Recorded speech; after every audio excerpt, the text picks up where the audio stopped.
Bismillahirrahmanirrahim. Assalamualaikum warahmatullahi taala wabarakatuh dan salam sejahtera semua.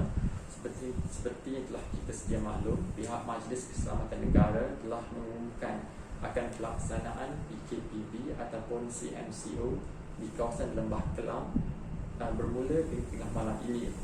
Sempena dengan pengumuman tersebut, kita menjangkakan akan berlaku penghijrahan anak-anak Kelantan kembali ke kampung halaman masing-masing bermula pada hari ini dan hari-hari yang seterusnya.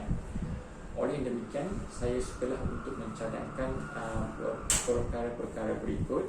Pertama adalah amat digalakkan untuk mereka tidak keluar daripada kawasan yang diisytiharkan PKPB ataupun CMCO ini.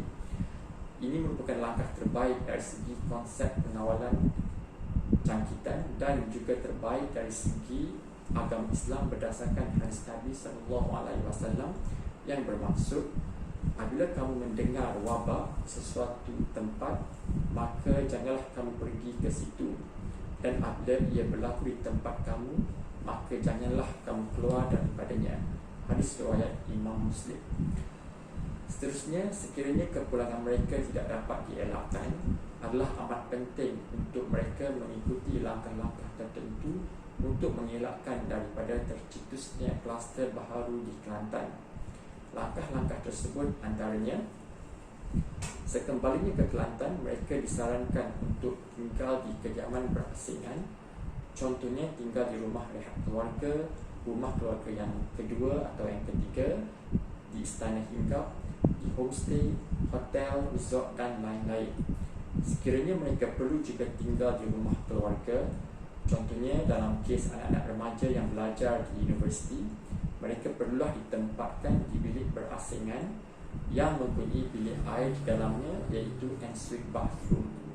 Mereka hendaklah dinasihatkan untuk tidak berkeliaran di luar bilik secara sewenang-wenangnya, dan sekiranya perlu juga keluar daripada bilik atas urusan-urusan tertentu, mereka perlu memakai pelitup muka dengan sempurna dan menjarakkan diri sekurang-kurangnya 2 meter daripada ahli keluarga yang lain. Makanan dan minuman hendaklah dihantar ke bilik tersebut. Proses isolasi kendiri ini atau kita panggil self-isolation perlu diteruskan untuk tempoh 14 hari daripada hari dia kembali ke Kelantan. Seterusnya, anak-anak Kelantan yang pulang ini hendaklah dinasihatkan untuk kekal berada di kediaman masing-masing sepanjang tempoh 14 hari isolasi kendiri ini. Mereka hendaklah mengelakkan daripada pergi ke shopping mall, tempat-tempat makan viral, masjid atau surau, taman rekreasi atau taman tema. Untuk masjid-masjid pula, saya menyarankan agar disediakan ruang khas yang berasingan untuk anak-anak perantau yang datang berjemaah di masjid, untuk mengelakkan mereka daripada tidak dibenarkan untuk berjemaah ataupun untuk mengelakkan daripada mereka tercampur dengan jemaah qaryah tempatan. Seterusnya, elakkan daripada menziarahi mereka dan elakkan mereka daripada menziarahi ahli keluarga mereka di Kelantan yang lain sehingga tamat tempoh 14 hari isolasi kendiri.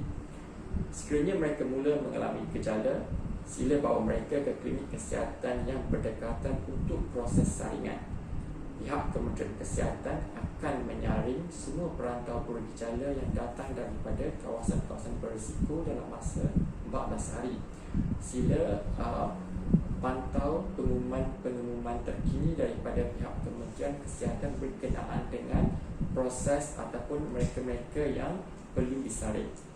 Sekiranya anda yang mana ada ahli keluarga yang tinggal bersama yang kembali daripada kawasan berisiko mula mengalami gejala, sila amalkan isolasikan diri dengan segera. Jangan hadirkan diri ke tempat kerja. Hubungi majikan anda supaya boleh berbincang. Hubungi fasiliti kesihatan terdekat untuk dinilai, dirawat dan mungkin disaring atau diswab. Sekiranya anda atau ahli keluarga anda perlu disaring atau diswab, jangan risau, proses tersebut tidak sakit dan tidak berbahaya. Saranan-saranan ini adalah peringatan tambahan kepada saranan-saranan yang telah tersedia ada berkenaan dengan pencegahan COVID-19 sebelum ini.